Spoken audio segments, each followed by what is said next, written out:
এই যে কচুরলতি খেতে একদমই পছন্দ করতাম না, এইভাবে একবার রান্না করার পর এর স্বাদ একদম মুখে আঠার মতো লেগে থাকবে ভাবতেও পারিনি। তো প্রথমে যেটা করেছি, কচুরলতির খোসাটা খুব ভালো করে পরিষ্কার করে ছাড়িয়ে নিয়েছি, তারপর 2-3 বার জল পাল্টে ধুয়ে নিয়েছি। এখন চুলোর উপর একটা কড়াইয়ে জল নিয়ে নিতে হবে, জলের মধ্যে দিয়ে দিতে হবে কচুরলতি আর হাফ চামচ মতো নুন আর হলুদের গুঁড়ো। এখন ভালো করে মিশিয়ে দিয়ে ঢাকা দিয়ে রেখে দিচ্ছি সেদ্ধ করার জন্য। এদিকে চিংড়ি মাছ নিয়েছি, যে পরিমাণে কচুরলতি নেবে সেই হিসেব করে চিংড়ি মাছটা নেবে। এখানে তোমরা চাইলে ছোট যে চিংড়ি হয় সেটাও নিতে পারো, একদম দেশি চিংড়িটা দিয়ে করলে আরও বেশি সুস্বাদু হয়। তো হলুদ আর নুন মাখিয়ে রেখে দিলাম। এদিকে মাছগুলোকে ভেজে নেব। তো গ্যাসের অন্য চুলোয় একটা ফ্রাইং প্যানে তেল গরম করে নিয়েছি, ওই 2 চামচ মতো তেল দিয়েছিলাম। তেল খুব ভালোভাবে গরম হয়ে গেলে তারপর চিংড়ি মাছগুলো অ্যাড করবে। একদম হালকা করে ভেজে নিয়েছি, ওই 3 থেকে 4 মিনিট মতো, এর বেশি ভাজিনি, নাহলে চিংড়ি মাছগুলো শক্ত হয়ে যাবে। ভাজার পর চিংড়ি মাছগুলো একটা প্লেটের মধ্যে ঢেলে রেখে দিলাম। এখন একটা মিক্সার জারে নিয়ে নিতে হবে রসুন। এখানে রসুনের পরিমাণটা একটু বেশি নিতে হবে, 2টি মিডিয়াম সাইজের রসুনের কোয়া আমি ছাড়িয়ে নিয়েছি। তারপর দিয়েছি 5-6টি মতো কাঁচা লঙ্কা, একদম ভালো করে পেস্ট করে নিতে হবে, জল ছাড়াই পেস্টটা করে নিয়েছি।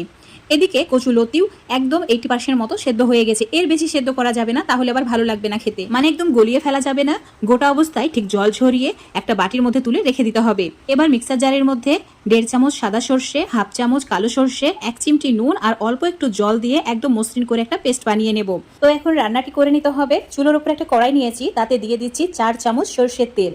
তেলের পরিমাণটা একটু বেশি রাখতে হবে। তেল গরম হয়ে গেলে দিয়ে দিতে হবে হাফ চামচের একটু কম কালো জিরে, তার সঙ্গে দিয়েছি 5-6টি মতো কাঁচা লঙ্কা। কাঁচা লঙ্কাগুলোকে এভাবে কেটে তারপর অ্যাড করতে হবে।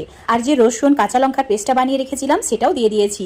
এবার চুলোর ফ্লেম মিডিয়ামে রেখে 2 মিনিট মতো ভালো করে কষিয়ে নেব। যখন দেখবে মশলা থেকে তেল ছাড়তে শুরু করেছে, এর মধ্যে দিয়ে দিতে হবে সর্ষে বাটা। চুলোর ফ্লেমটা একদম কমিয়ে দিতে হবে। তারপর এর মধ্যে দিয়ে দিচ্ছি স্বাদ মতো নুন, তার সঙ্গে হাফ চামচের একটু বেশি হলুদের গুঁড়ো। এখন একদম ভালো করে লো ফ্লেমে কষিয়ে নিচ্ছি। চুলোর ফ্লেমটা অবশ্যই লো করে রাখবে আর একটু সময় নিয়ে ভালো করে মশলাটা কষাবে। এবার এর মধ্যে সেদ্ধ করে রাখা লতিগুলো দিয়ে দিতে হবে।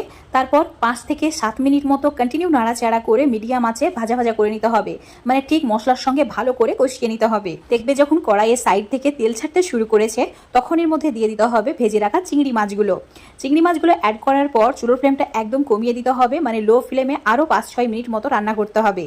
যত ভালো করে এই সময় রান্না করবে খেতে তত বেশি সুস্বাদু হবে। আর এই কচুরলতির রেসিপিতে নারকেল আমার একদমই ভালো লাগে না, তাই দিইনি। আর এখানে কাঁচা লঙ্কার পরিমাণটা একটু বেশি দিয়ে রান্নাটি করতে হবে, তাহলে একদম পারফেক্ট হবে। খুবই সহজ একটা রেসিপি আর খেতে হয় ভীষণই মজার। গরম ভাতে এই রেসিপিটা থাকলে আর তো কোনো কিছুরই প্রয়োজন হয় না।